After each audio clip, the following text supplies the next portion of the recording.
Right now, the streetcar is a hot button issue in the Omaha mayoral race. Major cities like Atlanta and Seattle have one, but mid-sized cities like Kansas City are also getting in on the trend.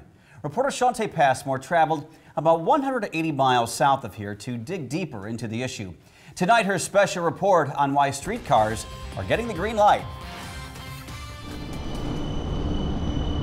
Look around Kansas City, Missouri. See a city on the move, literally. The streetcar has been a pretty wild success here in Kansas City. A 2.2-mile line runs along Main Street in the middle of a happening downtown area. The fare, free. About a year old, Casey Streetcar is getting attention for two reasons. Transit and economic development. That's what the city says this streetcar is all about. Kansas City Streetcar Authority says it's close to hitting its 2 million passenger benchmark, and with that, bringing in about $1.8 billion in development money along this line. But if you have a bus stop, people think that could move someday in the future. Whereas when you have fixed rail, developers understand I'm going to invest there and it's a permanent investment. At first, the project ran into red lights. People asked, how would this small stretch benefit the entire city?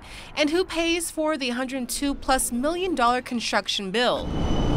In 2012, those living near the line voted to create a transportation development district. They impose a property assessment for those properties in the district and a 1-cent sales tax on there. The KC Streetcar Authority says the assessment and tax funds the $2 million budget for daily operations and maintenance.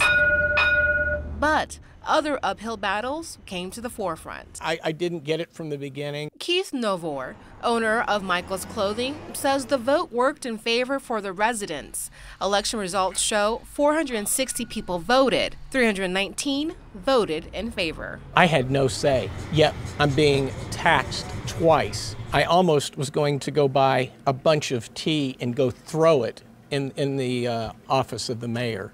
Admittedly, he says, yes, he's benefiting from the rail. No, he's still not happy with the vote. Outside the show me state, you're seeing this start to happen in mid-sized cities. Streetcars are running in Salt Lake City and Cincinnati. Similar projects underway in Oklahoma City and Los Angeles. Greater Kansas City Chamber of Commerce president and CEO says streetcars are part of a larger focus on mass transit. That just building more highways will not be the total solution to effective movement of people within a region. Sooner or later, Joe Reardon says, cities will have to address transit, whether it's streetcars, light rail, buses, or bikeways. A report by the American Public Transportation Association reveals nearly 70% of millennials are multimodal. After crunching the stats and dollar figures, Casey's movers and shakers say investing in transit just makes sense. Shante Passmore, 3 News Now.